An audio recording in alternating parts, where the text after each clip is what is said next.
শুভ সকাল আমার মিষ্টি পরিবার, কেমন আছো তোমরা সবাই? আশা করব সবাই খুব ভালো আছো আর সুস্থ আছো। আর আরেকটা নতুন দিনের নতুন ব্লগ নিয়ে আমি এসে গেছি তোমাদের কাছে। শ্রীস লাইফস্টাইলের নতুন ব্লগে তোমাদের সকলকে স্বাগত। যারা যারা এখনো পর্যন্ত আমার চ্যানেলটা দেখছো কিন্তু সাবস্ক্রাইব করোনি, তাদের কাছে আমার একান্ত অনুরোধ যে আমার চ্যানেলটাকে তোমরা সাবস্ক্রাইব করে আমার পাশে থেকো। তো চলো তোমাদেরকে সঙ্গে নিয়ে আজকের ব্লগ আমি শুরু করতে চলেছি। আর আজকের ব্লগে তোমরা দেখতে পারবে আমি কিভাবে নিষ্ঠার সাথে আমার সংসারের সমস্ত কাজ একা হাতে করে থাকি। আর নিয়ম আর নিষ্ঠার সাথে যদি সংসারের সমস্ত কাজ তুমি করো, তাহলে সেই কাজের মধ্যে একটা সুন্দর অভিজ্ঞতা তুমি অর্জন করতে পারবে।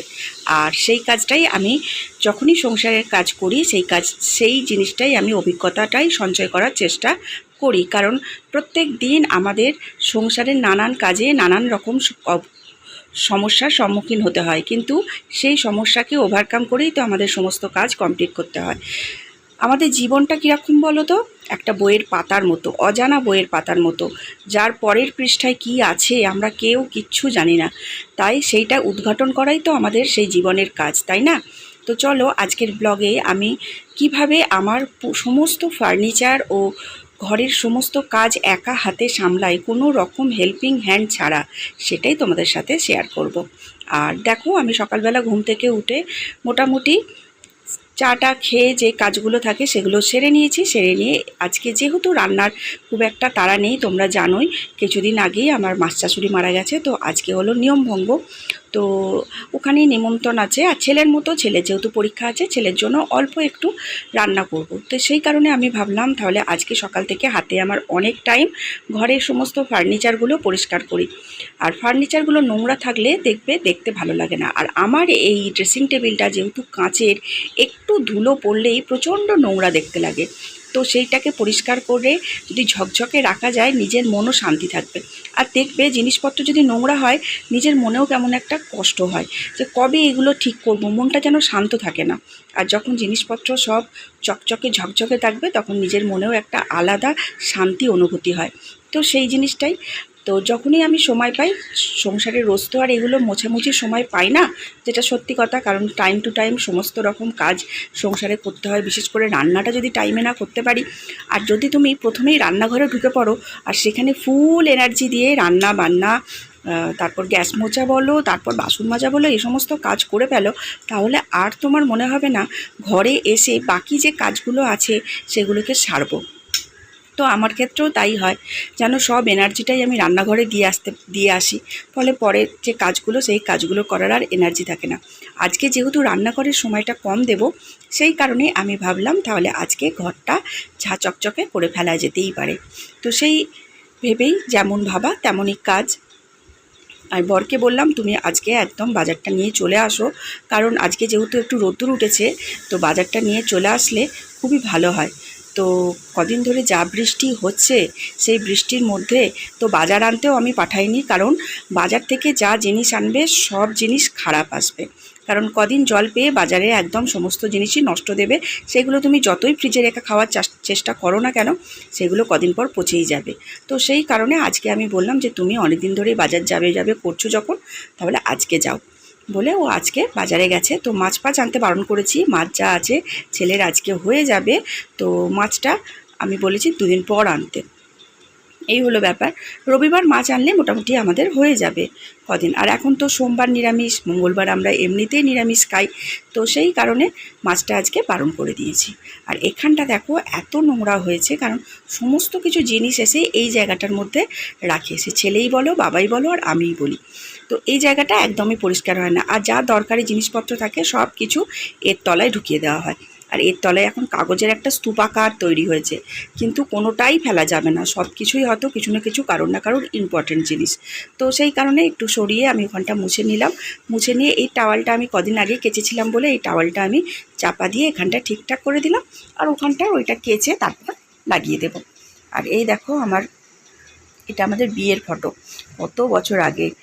আর পাশে আছে রামকৃষ্ণদেব। আর বাকি যা কাগজপত্র আছে সব তো তোয়ালের তলায় রেখে দিয়েছি। আর বাকিগুলো আমি এইভাবে সাজিয়ে রেখে দিই। কারণ কোনো কিছু জিনিস যদি কদিন সাজানো থাকে না, দেখতে ভালো লাগে। আমি জানি এটা দুদিন পরেই আবার নোংরা হয়ে যাবে, কারণ এখানে সব ফোনের চার্জ থেকে আরম্ভ করে ফোনের চার্জার সমস্ত রকমই রাখা হয়। ওষুধ বলো, কোনো কিছু ওষুধ কেউ একবার একটা খেলো, সেই ওষুধটাকে আবার এখানেই রেখে দিল, এরকম হয় আর কি এই জায়গাটার ব্যাপারটা। তো যাই হোক, এখানটা পরিষ্কার আজকের জন্য করলাম। এখন তো দুদিন মনটা শান্তি থাকবে, তারপর আবার ঘেটে যাবে আমি জানি। আর এখানে দেখো বিছানা মাদুর একদম পরিষ্কার করা আছে। আরেকবার বিছানাটাকে ঝেড়ে দেবো, কারণ বিছানার পাশেই যেহেতু ওই র্যাকটাকে পরিষ্কার করলাম, তো বিছানাতে একটু নোংরা পড়েছে। আর আজকে আমি বিছানার চাদরটাও পাল্টে দিয়েছি, কারণ কিছুদিন ধরে বৃষ্টিতে স্যাঁতস্যাঁত করছিল, বিছানার চাদরটা পাল্টাতেও পারছিলাম না। তো আজকে আমি দেখলাম বিছানার চাদরটাও পাল্টে একদম একটা নতুন ভালো চাদর পেতে দিই। তো ভালো একটা চাদর পেতেই দিয়েছি, আর সেই চাদরটাকে আমি ঢুকিয়ে দিয়েছি মেশিনের ভেতর। কারণ যেদিন পারবো সেদিন কাচবো, আজকেই যে কাচবো তা নয়, কারণ আজকে এতটা চাপ নিলে হবে না। শুধু কাচাটা তো মেশিন করবে, বাকি কাজগুলো তো আমাকে করতে হবে, তাই না? আর টেবিলটাও ভালো করে মুছে নিলাম। ডিম এনেছে, ডিমটা ফ্রিজে রাখতে হবে, যদিও রাখা হয়নি। ডিমটা একটু বেশি করে ঘরে কেনা থাকলে সুবিধা হয়, তাও আমাদের এক ট্রে করে যে ডিম আসে তা নয়। আর সমস্ত কিছু জিনিস এসে সবাই এই রাখবে টেবিলটার উপর, ফলে টেবিলটা একদম গ্যাঞ্জাম হয়ে যায়। কখন ভাবি যে টেবিলটাকে পরিষ্কার করব, সব কিছু সরাবো। এই সমস্ত কাজ সেরে এবার চলো ঘর দালানটা খুব ভালো করে ঝাড় দিয়ে নিই। আর এই ভিডিওটা আমার দুদিন আগের করা, তোমাদেরকে তো বললামই। আমি একদম ভয়েস দিতে পারছিলাম না, কারণ এখান থেকে এত বাবা যাত্রী যাচ্ছে যে আমার গলার তোমরা আওয়াজ কম পাবে, তাদের ভেপুর আওয়াজ, তাদের ঢাক ঢোলের আওয়াজ তোমরা বেশি পাবে। তো সেই কারণে দুদিন ধরে ভয়েস দেবো করে করে ভয়েস দেওয়াই আর হচ্ছিল না। আর আমার মাস শাশুড়ির আর জ্যাঠার দুজনেরই শ্রাদ্ধানুষ্ঠানের যে ব্লগ, সেটা আমি ছেড়েছি। তোমরা অনেকেই দেখোনি, দেখে নিও। আর নিয়মভঙ্গের ব্লগ আমি সেভাবে আর করতে পারিনি, কারণ গিয়ে সবার সাথে আড্ডা গল্প এইসব করতে করতেই সময় চলে গেছে। তো সেই কারণে সেটা আর আমি কোনো রকম ব্লগ করতে পারিনি। আর দেখো একটু খালি ঘরটা ঝাড়পোছ করেছি, তাতেই কত ধুলো বেরিয়েছে, কিন্তু রোজ ঝাঁট দেওয়া হয়। আমি তাই ভাবি এত ধুলো যে কোথা থেকে আসে বুঝতেই পারি না, বিশ্বাস করো। দেখো খালি কত রকম, মানে কত ধুলো পেরিয়েছে, আর কত উল্টো পাল্টা কাগজও বেরোয়। কে যে রাখে, কখন যে রাখে জানি না, ওই থেকেই যায়। আর যখন মনে হয় যে এটাকে ফেলতে হবে, এটার কোনো দরকার নেই, তখন এটাকে ফেলি। ঠিক এই জিনিসটা হয় ফ্রিজের ক্ষেত্রেও। দেখবে ফ্রিজে একটা জিনিস মনে হয় কি আজকের দিনটা রেখে দিই, কাল খেয়ে নেবো, কাল খাওয়া হলো না, পরশু খাওয়া হলো না, টাটকা ফেলে দিলেই মিটে যেত, সেটাকে ঠিক বাসি করে দুদিন পর ফেলা হয়। আর এই জিনিসটা হয় ঘরের কাগজের ক্ষেত্রেও। মনে হয় এটা যদি দরকার লাগে, কোনো বিল বলো বা কিছু আমি ফেলবো, যদি দরকার লাগে, এই ভেবে ভেবে না ঘরের মধ্যে কাগজের স্তূপাকার হয়ে যায়। আর যখন দেখি না 1 মাস হয়ে গেল এটা কারোরই দরকার লাগছে না, তখন আমি ফেলে দিই, তখন আর রাখি না। এই হলো ব্যাপার। তো চলো ভালো করে ঘরটা ঝাড় দিয়ে নিই, ঝাড় দিয়ে তারপর মুছে নেব। যদিও মোছাটা দেখছি তোমাদের সাথে শেয়ার করা হয়নি, কি জানি কেন বুঝতে পারলাম না, হয়তো সেই সময় আমি ক্যামেরাটাই অন করিনি। জানো, এমন ভুলো মন হয়েছে না দিন দিন, যে কি বলবো। ঝাড় দিলাম আর মোছাটা যে কেন ক্যামেরাটা অন করলাম না বুঝতেই পারলাম না। আর এই সাইকেলটা এখানে থেকে না খুব অসুবিধা হচ্ছে, জানো তো। আর সাইকেলটাকে সারাতে দিতে হবে, কারণ এই সাইকেলগুলো খুব একটা ভালো হয় না, যেহেতু স্কুল থেকে পাওয়া, ওই যা পাওয়া যায় সেই আর কি। তো এটাকে সবাই মোটামুটি ওর বন্ধুরা সারিয়েছে, সব বলল 300-350 টাকা করে খরচা হয়েছে, সব স্ক্রুগুলোকে টাইট দিয়েছে, এসব করেছে। তো আমাকেও করতে হবে, দেখি কবে সময় পাই, কারণ এই সময় ছেলের পরীক্ষা শুরু হয়ে গেছে। তো আর ওই সমস্ত কাজে ওকে ইনভলভ করতে চাইছি না, কারণ ওইগুলো তো আর আমি করতে পারবো না, ওকেই যেতে হবে। তো সেই কারণে আমি বললাম থাক, তো পরীক্ষা মিটুক, তারপর এই সমস্ত কাজগুলো করিস। আর এখানে দেখো আমি চলে এসেছি সিঁড়িটা ঝাঁট দিতে, কারণ সিঁড়িটাও প্রচণ্ড নোংরা হয়, যেহেতু জুতো পরে আমাদের সিঁড়ি অবধি আসা হয়, সিঁড়িতে জুতোগুলো খোলা হয়। তো সেই কারণে বুঝতেই পারছো, জুতো পরে আসার কারণে সিঁড়িটা নোংরা হয়। আর সিঁড়িটা সপ্তাহে 3 দিন অন্তপক্ষে ঝাঁট দিতেই লাগে।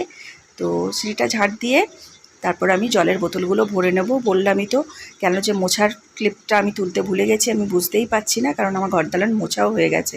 তো চলো আজকের ব্লগটা আমি এখানে এন্ড করলাম। সববার কেমন লাগলো অবশ্যই জানিও। আর সবাই খুব ভালো থেকো, সুস্থ থেকো, আর আমার সঙ্গে থেকো। ব্যাস চলো, টাটা।